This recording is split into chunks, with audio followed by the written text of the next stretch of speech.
Mabigat ang langit nang lumabas sina Elena at Mang Arturo sa gusali. Parang nakikisabay ang ulap sa bigat ng dibdib nila. Hindi na sila nagsalita. Ang bawat hakbang pababa ng hagdan ay parang may kasamang alaala ng nangyari sa conference room. Ang mga matang mapanghusga, ang mga salitang nanlait, at ang katahimikang mas masakit pa kaysa sigawan. Pagdating nila sa kalsada, saglit na huminto si Elena. "Pa, pwede ba tayong dumaan muna sa lumang bahay?" Mahina niyang tanong. Napatingin si Mang Arturo sa anak.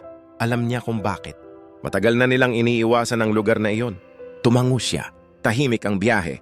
Sa loob ng sasakyan, tanging ugong ng makina at mabibigat na buntong hininga ang maririnig. Sa bawat kanto, parang bumabalik ang mga alaala ni Elena noong bata pa siya. Ang mga gabing gutom, ang mga araw na umiiyak siya sa tabi ng bintana, at ang isang lalaking palaging nauuna matulog para hindi niya makita ang sariling luha. Pagdating nila sa lumang bahay, sinalubong sila ng amoy ng alikabok at kahoy na matagal nang hindi nahahawakan. Bumukas si Mang Arturo ng pinto. Tumunog ang bisagra parang daing ng nakaraan.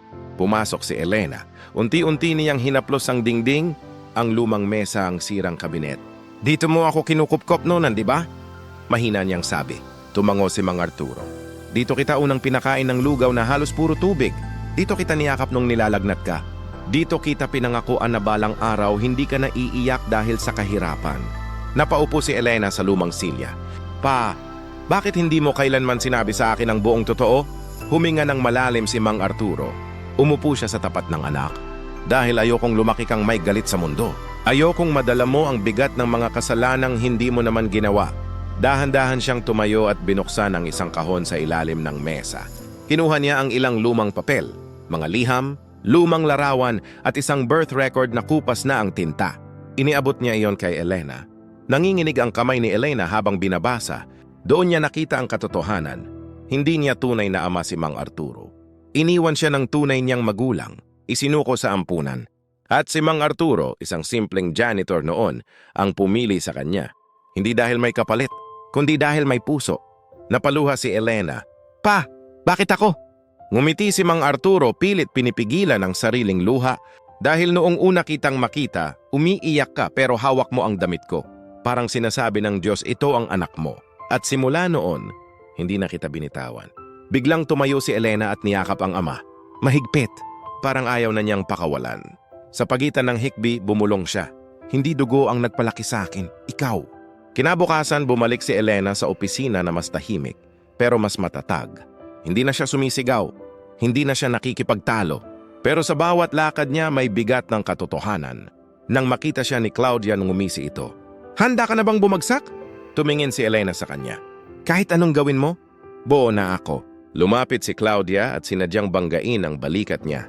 Napaatras si Elena ng bahagya pero hindi siya bumigay. Tahimik lang siyang tumayo.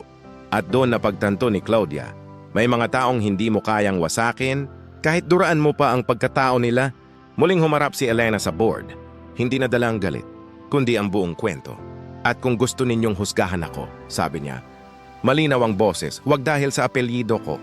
Husgahan ninyo ako sa trabaho ko, sa integridad ko, at sa taong nagpalaki sa akin ng walang hinihinging kapalit." Tahimik ang silid. Walang pumalakpak, pero maraming napayuko. Paglabas niya ng gusali, naghihintay si Mang Arturo sa labas. Nagkatitigan sila. Ngumiti si Elena. "Pa, tapos na akong matakot." Ngumiti rin si Mang Arturo. "Matagal na kitang ipinagdarasal." Isayas 46:4. "Ngunit ang Diyos ay aking kanlungan at lakas, isang matibay na tulong sa oras ng kagipitan. Kaya hindi ako matatakot kahit na bumagyo ang lupa at gumalaw ang mga bundok sa puso ng dagat. Maraming beses kang duduraan ng mundo. Maraming beses kang babagsakin ng nakaraan. Pero kapag pinili mong tumayo sa katotohanan, may Diyos na hahawak sa'yo kapag pagod ka na." Maraming salamat sa panonood ng Sa Likod ng Dura at Dugo. Kung may pinagdadaanan ka ngayon, isulat sa comments ang salitang courage. I-share mo rin ito sa isang taong tahimik na lumalaban araw-araw. At abangan ang susunod na episode ng Sa Likod ng Dura at Dugo. Dahil mas lalalim pa ang sugat at mas titindi ang laban. Gusto mo bang makasave sa binibili mo? Bumisita sa Smart Save to Shop. Link nasa comment section. Kung nagustuhan mo ang video, mag-like, comment, at share. Malaking tulong ito sa amin. Sundan mo rin kami para updated sa bagong videos. Forever bless. God bless. Ingat lagi.